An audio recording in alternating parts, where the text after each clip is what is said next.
Kaixo, Samu. Kaixo, zelan, oso ondo. Bai. Prest. Bai. Guazen.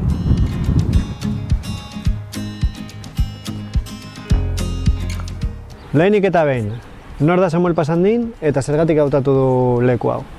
Bueno, ni Samu naiz, 24 urte ditut. Azken 4 urteetan udaletxean naiz zinegotzi bezala, eta aurten, nire Bilduko kideen babesarekin datozen udal hauteskundetara begira Orozkoko udalerako alkategai izango naiz. Eta leku hau aukeratu dut, niretzako baduelako balio bat, hemen batzen garelako edo badelako gazteon topaleku bat, eta baita ere hau izan delako urte askotan jaigerrikoien epizentroetako bat, hemen antolatu izan dugu txosnaguna, eta horregatik lotzen dut leku hau, bai euskararekin, bai kulturarekin, bai feminismoarekin, eta bai auzolanarekin, orduan zorroitzapen politiak etortzen zaizkit burura leku honetan. Eta zeintzuk dira EH Bilduren programaren ildo nagusiak hauteskundetarako?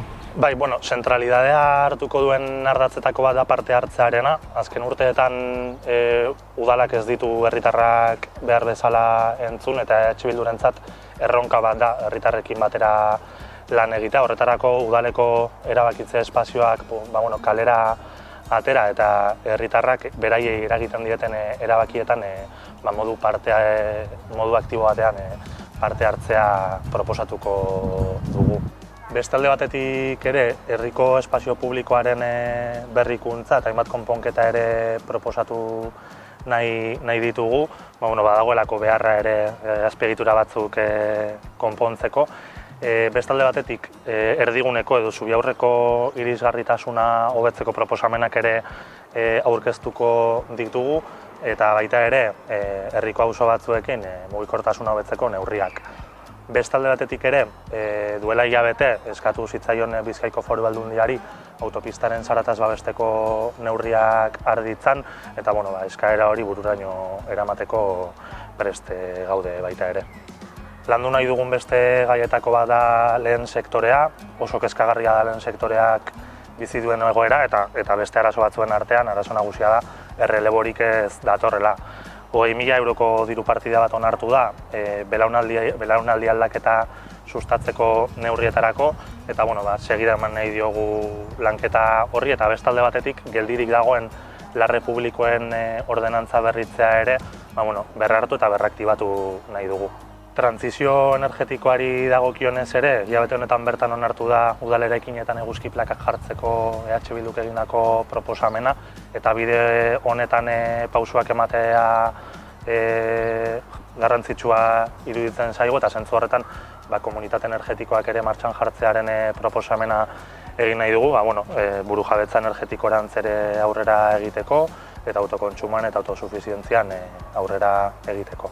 Samu, eta zeintzuk dira EH Bilduren proposamenak edo konpromisoak euskarari dago? Bai, euskarari dagokionez bi erronkei erantzuteko proposamenak egiten ditugu. Alde batetik euskararen normalizaziora begira, duela hilabete batzuk ezagutzen genituen euskararen kale erabileraren datuak, eta kezkagarria da guretzako ikustea nola euskararen erabilerak behera egiten duen gure herrian. Orduan, udalak honen aurrean ere rol aktibo bat jokatu behar du, eta bestalde batetik politika linguistikoei begira, udal zerbitzu guztiak eta udal funtzionamendua euskaraz bermatzeko neurriak ere proposatzen ditugu. Eta azkenik, zergatik eman behar dio Orozkoko herria konfiantza EH Bilduri? Bai, azken urteetan ikusi da egin dugun lana, ikusi da EH Bilduk erakutsi duen jarrera propositiboa eta izan dugun iniziatiba. Proposamen asko eta asko egin baditugu ere, ez dira kontuan hartu, baina argi dago gaitasuna dugula Orozkok behar dituen politikak martxan jartzeko. Uste dut gainera EH Bildu beharrezkoa dela herritarren hitza, herritarren beharrak eta herritarren nahiak udalera eramateko. Prest gaude, bestelako gobernantza eredu bat posible egiteko, eta uste dut talde oso potente bat aurkeztu dugula erronka horri ekiteko. Uste dut ateak itxita izan duen udal bat dugula, eta prest gaude Orozkok nahi eta merezi duen aldaketa emateko.